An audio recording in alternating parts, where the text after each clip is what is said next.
Free audio post-production by alphonic.com. Welcome to Your Family Dog, a podcast dedicated to helping families love living with dogs. Welcome back to the Your Family Dog podcast. I'm Tina Spring, and I'm joined today by the incomparable Julie Fudge Smith. And today we thought we would just do a quick snippet on how you can do dog training just 4 or 5 minutes a day with your dog, and how to kind of put that into practice, and how that it can be teaching something silly or something that's useful, and sometimes both. And so with no further ado, welcome to 2025, and let me turn it over to Julie. Thank you, Tina, and Happy New Year to everyone. I was telling Tina that probably, I don't know, because I'm old and don't remember time very well anymore, but probably 3-4 weeks ago, I decided that I wanted to just do a little experiment with Clementine and Zuzu, and decided that I wanted to teach them to spin, but I was just going to do it in small increments. So at night, now, before we go to bed, I always say, hey, girls, come on, it's time to go potty. And we go to the door and they go outside. So now when they come in, I have these little bitty peanut butter biscuits. And they're maybe, I don't know, 1.5 inches long. And I snap each one of them in half. Each dog gets 2 whole biscuits, so 4 pieces. And so what I do is I've taught each one of them to spin. And to teach a spin is actually pretty easy. You put the treat at the dog's nose, and then you move it. You have to figure out which way your dog spins. Clementine is a clockwise spinner. Zuzu is a counterclockwise spinner. Each dog will have a direction that they favor. So the first couple of times might be figuring out which way does my dog want to go. But you put the treat right at their nose, and then you lead it back to keep it level with their nose and lead it back towards their hip, and they'll follow it. And then you just follow it all the way around. If you go too high, they'll sit. If you go too low, they'll lay down. So what you want to do is keep it right at nose and hip level, and they'll follow it around. And then you click or say, yay, and give them the treat. And I did that with each dog 4 times at night. And now, I mean, it takes me, 2 minutes, 3 minutes to do this whole thing? It was, at first I found that I would do one dog, like I did Zuzu while Clementine was outside still. And then when Clementine came in, Zuzu was much too interested in Clementine's treat. So I just shoved Zuzu out the door for the 2 minutes I did Clementine. But now, after about 3 or 4 weeks, I can have them both inside, and I can do one at a time. Or like last night, I alternated Clementine, Zuzu, Clementine, and then Zuzu, and it worked out really well. But what have I learned from all this? Not only, so as it has gone on, I can do less luring. I don't have, when I first started, I would have all 4 treats in my hand. So my hand really smelled strong. So the dog had incentive to follow it around. Now I can use it either with just one treat, or sometimes, like especially Zuzu, Clementine, not so much because she's much more food motivated. But anyway, it will just follow my hand. So I can start to reduce the cue of going around. So what do? Is I say, spin. I lure him into a spin. Good girl, give it a treat. Do that 4 times. Turns out Clementine likes to spin clockwise, Zuzu counterclockwise. So when I do it together, it's kind of cute because it looks like 2 gears going together. But what have I learned? One is, if I have enough patience, meaning I don't demand that this behavior be learned in the first session, but I'm willing to be patient to learn it over time, they will learn the behavior. 2, that consistency and constancy are really important. So that even when we went out to our cottage, I did the same thing. So we didn't lose any nights in a row. So I was consistent in doing it every day at the same time, in the same way. But there was a constancy to it too, that they knew that this was going to happen. So now we're also very excited about going out at night because we know that we get to play for treats. But one of the things that I just really wanted to emphasize is the idea that you can teach a behavior to your dog. And if you're willing to be consistent and patient, it doesn't have to happen immediately, but the dog will learn the behavior. One of the things that I was also thinking I might try next is to raise their paw, to shake. What I had done in the past is told my dog, I teach them to raise their paw, and then I say, well, how do you do? and I reach for their paw and their paw will come up. And everybody thinks that's terribly clever because you say, how do you do? And then the dog raises its paw to shake. It's just a matter of word cues, you know. But I thought I would do that next because Tina is so brilliant at coming up with practical information about these things and what they be used for. I was thinking, spin's just kind of cute. It's kind of fun. I said, I know I can teach it. That's the other thing is I know my capabilities and I can teach a spin. But with the paw, I was thinking, if I teach them to shake, now they're presenting a paw to me that I can now wipe off. So there can be some possibilities to it. Not only can it be a cute way for your dog to greet somebody, but it can also have a practical application. So Tina, what have I done wrong? What have I done right? And what's the practical aspect to all this? No, I don't think there's a wrong, right? I think that as long as you're not physically forcing the dog or intimidating them, I think you're doing just fine. And I love that you chose something that was kind of quick, right? That you would be able to pretty quickly assess how is my dog picking this up or not picking this up and figuring out like which direction your dog prefers. I do usually encourage people to teach both because I think it's good for dogs to learn behavioral flexibility, but that's just me and your mileage may vary. I also like that you're able to assess like how quickly the learning is solidifying for the dog. So if you just do a tiny bit each day, like 4 repetitions, it starts giving you really valuable data for other things. So according to Dr. Stanley Coren in his The Intelligence of Dogs book, it takes dogs between 60 and 10,000 repetitions to attach a verbal cue. And my geekiness will manifest as tracking that over multiple dogs and seeing how long it takes an individual dog to attach a verbal cue. And my experience is that some dogs, like 10,000, might not be enough. The verbal cues just aren't their thing. And if that's the case, then I'm not going to use a ton of verbal cues with that individual dog because I know it's not a hat that fits them terribly well. And if I know my dog takes 500 repetitions to learn something and I've only done 30 repetitions, I'm not going to have an expectation that the dog is being stubborn and knows it and just isn't doing it. So I think this kind of exercise in particular is really valuable to the people and the dogs. We're not beleaguering it with the dogs. It gives us good data as the dog's dance partner. And it allows some really real training to happen in short periods of time. Lots of times I think, I learned this from flylady.net. If you don't know what that is a home management system that's free of charge, flylady.net. And it's how to like manage your household, right? Manage there's even a cooking component, cleaning, all of the things. And one of the exercises that she gave us was to pick a chore, like changing the bedding, and write down how long I think it takes to change the bedding, and then change the bedding and actually time it. So if you had asked me before I did this exercise, I would have said it takes like 20 to 30 minutes to change the bedding. Well, when I timed it, it takes like 7 minutes. Well, it's a lot easier to fit changing the bedding into a 7-minute time frame than a 30-minute. So it was quite empowering that I wasn't like, I'm going to be changing bedding at midnight. It was, okay, it takes, for me, on average, 7 minutes to change the bedding. Do I have 10 minutes? Great. I can get the bedding changed on this one bed and free myself of, it fit into that parking space kind of. So I think behavior for our dogs is that way too. I also think it's important to understand that we're training our dogs all the time, even if we're not paying attention. The same way that we're parenting our kids all the time, even if we're not paying attention, right? We're either teaching things how to fall apart or how to come together, usually speaking. So there is a certain amount of entropy or breakdown over time and stress.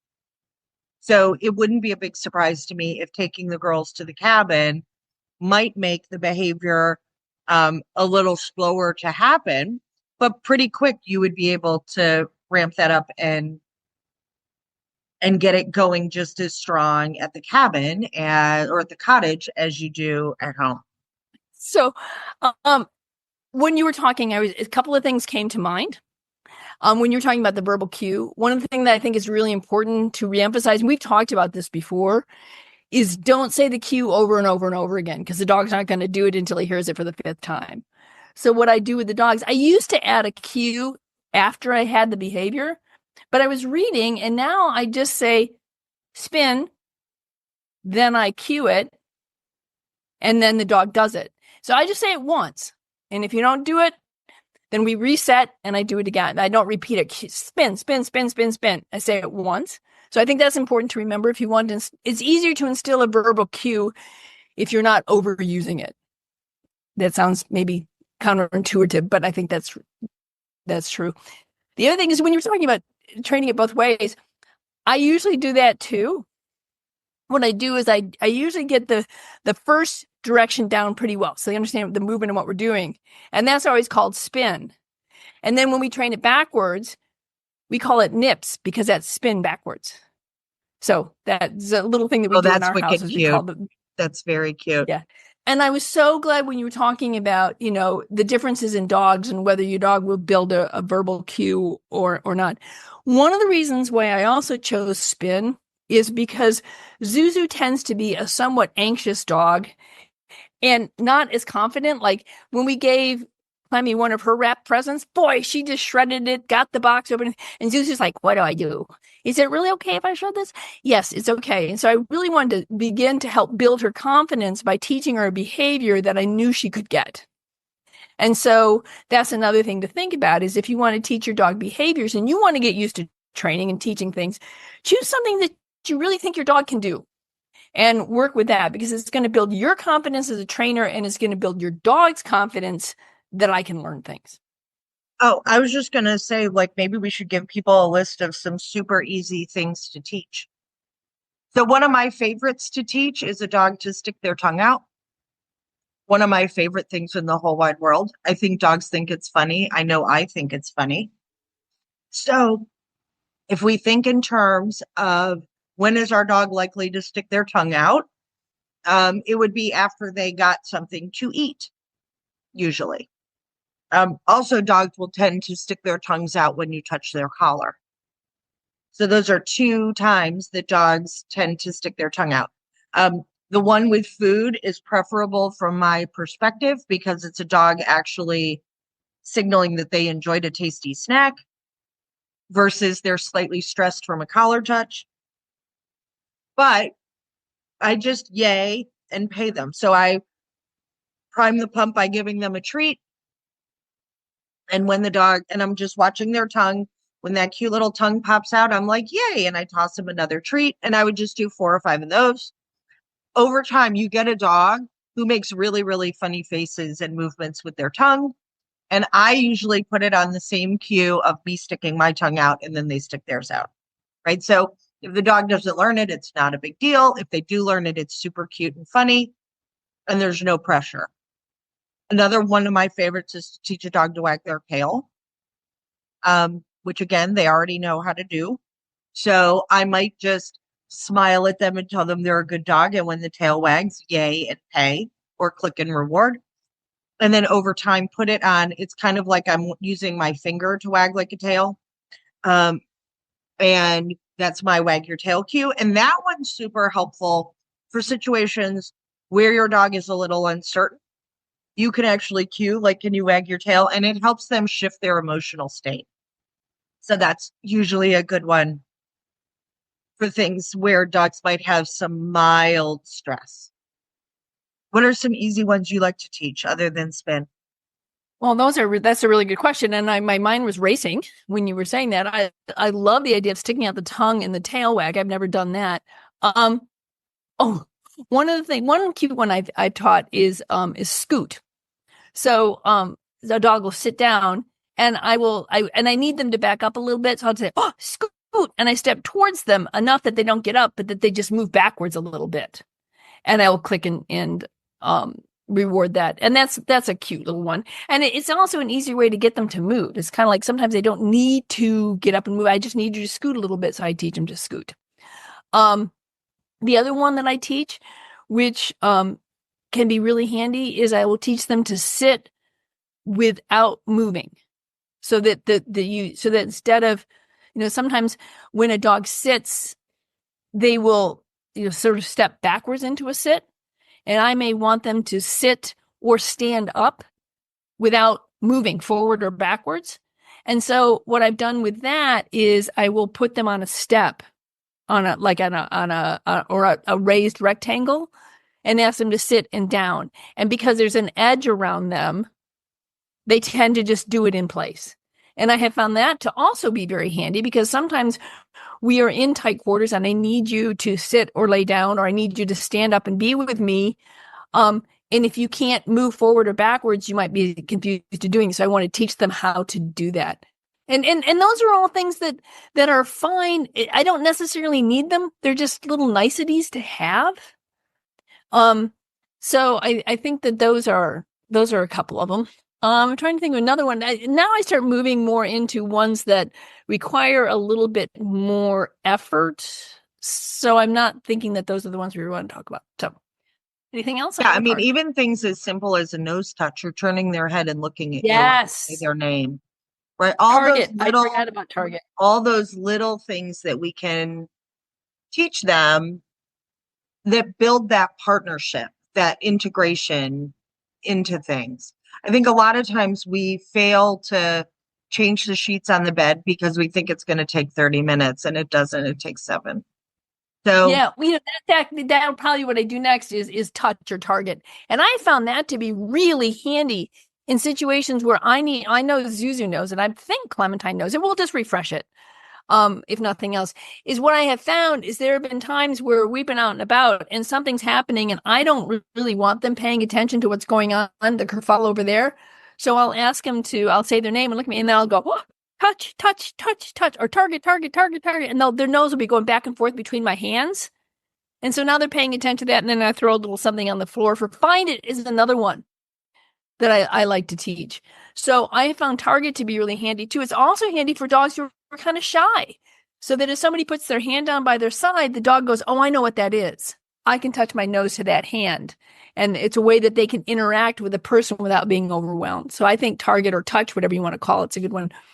Find it. That's another one I love, where I will take a handful of treats and I show it to the dog, and especially like at a doorway. And I was like, Clementine, look, find it. And I show her the treats, and then I toss them away from whatever the distraction is, right? So if I'm at the door, I will toss it into the kitchen or wherever it is I want them to move away from, right? I toss it and they go over and they scavenge for treats. And what I usually do is I start with anywhere between 7, 8, 10 treats. So they snuffle around for that. And I always try to train high so that the moment comes when I reach into my bait bag to do a find it and I only find 3 and I toss them, they're still looking for the 7 or 8 because mom always tosses 7 or 8 treats. They have to be here somewhere. And I also find it to be handy after I've done the alternating touch on hands. Then I will drop some treats between my feet and say, find it. They look down. Now they're snuffling for treats between my feet. I'm also giving them a visual block from whatever the kerfuffle is that's going around, because they're focused on treats. My legs are providing some kind of a visual barrier. So find it and target are 2 really handy ones. Thank you for reminding me of those. So it can also be something as simple as something that's pragmatic. So teaching your dog to stick their head in a harness or a collar, or teaching your dog to offer putting on the cone of shame, or offering to stand on the towel where you wipe their feet off, right? You could choose to do just 2 or 3 minutes of a behavior that you use more often than not. So right. I think what I see in practice most often as a instructor here teaching classes is that a lot of times people want me to talk the dog out of doing something that they're teaching the dog to do. Right. And so then I'm like gently saying, okay, well, your dog is learning with every interaction. So if you have friends who, when they come over, say, I don't care if Coco the Doodle, shout out to Coco, jumps all over me because she's so enthusiastic to see me, then your friends are actually teaching your dog that that's what the dog is supposed to do. And so I manage the dog so that they can't do that. And I may or may not. Okay, so I'm not going to use the person's name, but I have a friend who, when she comes over, does not get access to my dogs because she loves dogs and I love her, but she's so over the top with them that she's going to overwhelm one of my dogs and end up getting in a conflict with them. So I just don't give her access. Like, not because I don't love her, not because she's not nice to dogs, not because my dogs are psycho, just I know my dogs well enough to know that how she loves them is something that would be really foreign to my dogs and overwhelm them. So we just don't.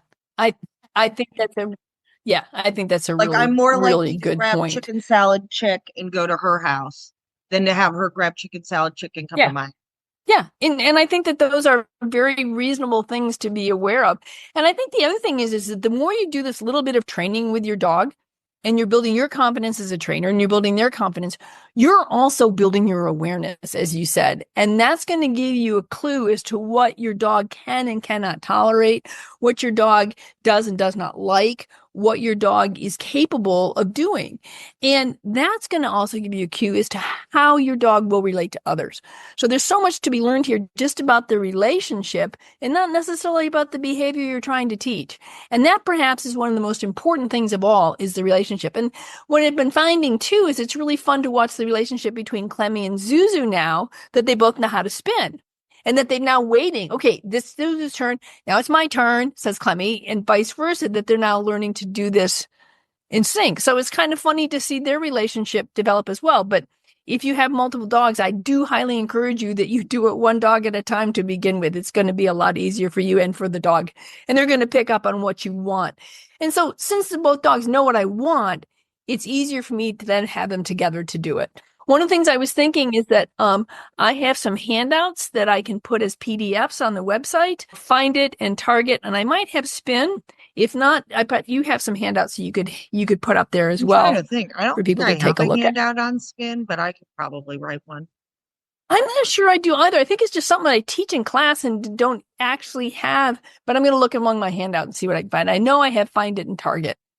So we'll put those up there. Pretty easy ones. So, well, and I will say some of this, even like when I'm thinking in terms of, children and interactions with my dogs, teaching the dogs things or having the children teach the dogs things, or even a senior citizen teaching the dog things that just a couple of minutes at a time is a complete win too. So Coco, who was here earlier today, is a young mini doodle who has figured out to put her feet on the counter and that mom can't ignore that. And so I said, well, you can either teach Coco to lay on a mat, so she has a place cue of go lay there so you're not putting your feet on the counter, or you can tell her she's not allowed in the kitchen, like have her get out of the kitchen cue, that you're just reinforcing, like, hey, I want you to stay in the other room. I'm like, or you can set your husband up with her breakfast, sitting next to her dog bed, and while he's enjoying his cup of coffee and you're making breakfast, he can be tossing kibble onto her dog bed to start teaching her where they want her to be so that she's not climbing in a frying pan or pulling a frying pan over on herself. So having more than one person who can help with it is also a big win. And my experience is kids at different ages enjoy teaching different kinds of games. Likewise, if I have a toddler who maybe can't pronounce everything the same way the rest of the family does, I'm going to build in the cue of how the child can say or give the cue. Like maybe it's a hand signal where the child gets exasperated and kind of throws their hands up in the air. And then I may make that as a cue for the dog to move off and go lay on your bed, right? So that I'm making all of that a little more elegant for the whole family, for the dog and for the child or for the senior citizen. And again, I work with tons of families that grandma or grandpa is moving in, and that's at the other end of the continuum of kiddos, right? Of, okay, well, they don't know this dog, the dog doesn't know them, balance can be an issue. So it's many times revisiting similar skill sets.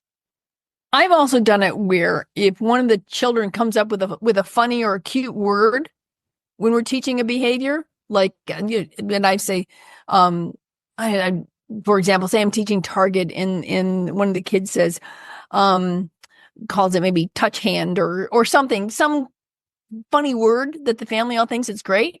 Then I usually encourage them, well, let's use that as our cue word, so that it's a cue word that I mean, as long as nobody is embarrassed by it or whatever. But that's a great way to incorporate a younger member of the family into the training. Is you get to choose the cue word. You threw that out as a really cute word. Let's use that.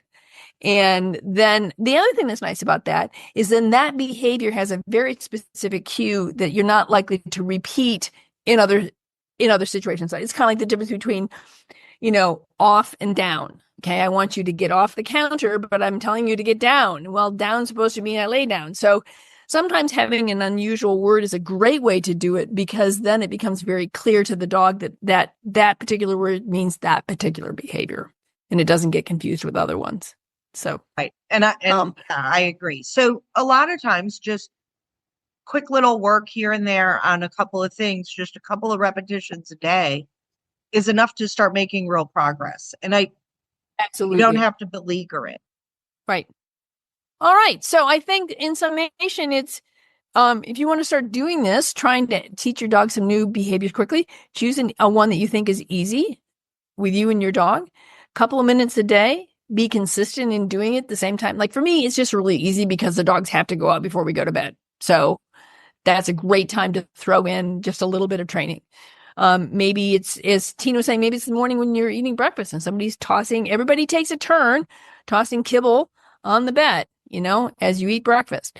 So choose a behavior that you think you want to teach your dog that perhaps to begin with doesn't have a lot of great stakes with it. It's not life or death. Be consistent, be constant, have some constancy, and have some fun.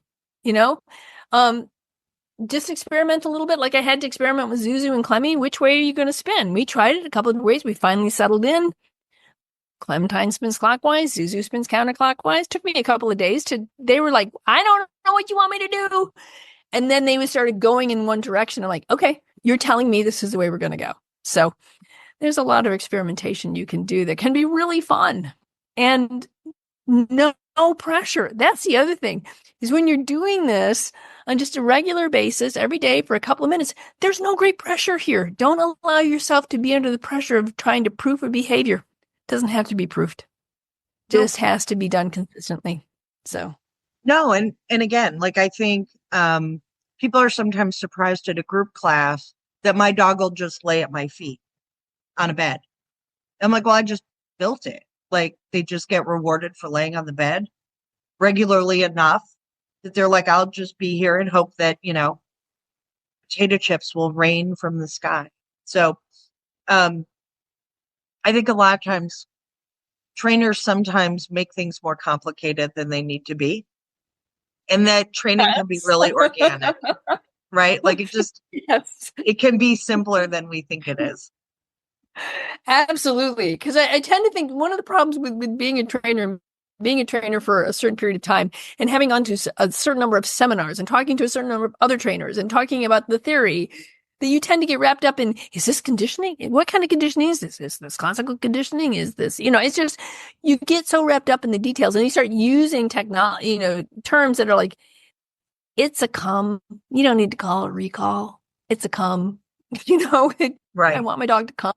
So I think trainers can get lost in the web of complexity that it doesn't need to be. So that's why I'm saying have fun with it. If you have fun with it, you're more likely to make it simple. Yes. So, And again, those simple behaviors are often the ones that'll save your hide when need be. yeah. Well, I love the fact that you said that, the spin, have your dog come in. I've got a muddy mat rug in front of one of the doors. So if I bring the dogs in and ask them to spin on that, then they're drawing their paws on that rug, and I don't have to do it. So that was a great suggestion on Tina's part. Thank you for that. Especially, I mean, I spin. don't know about your client base, but my client base, a lot of the dogs are really resistant to having their feet toweled off. Yeah. So letting them so have the hates it. agency to do it themselves, way better. Yeah, way better. You're right.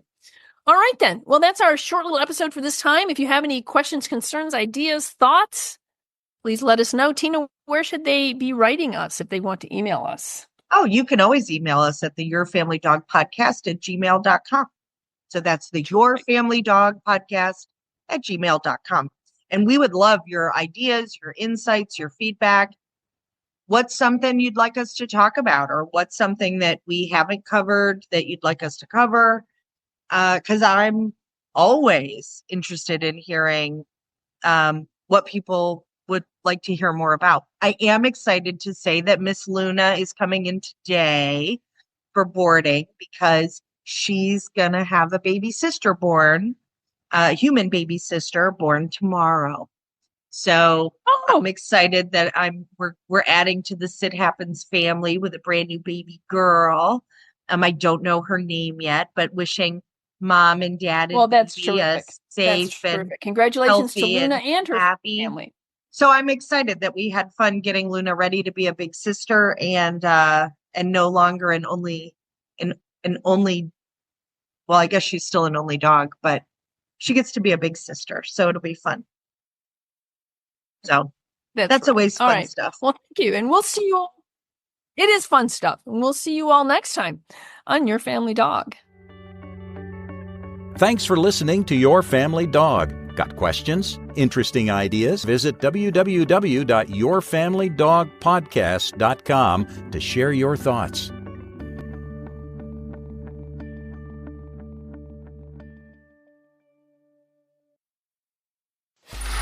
Free audio post-production by alphonic.com.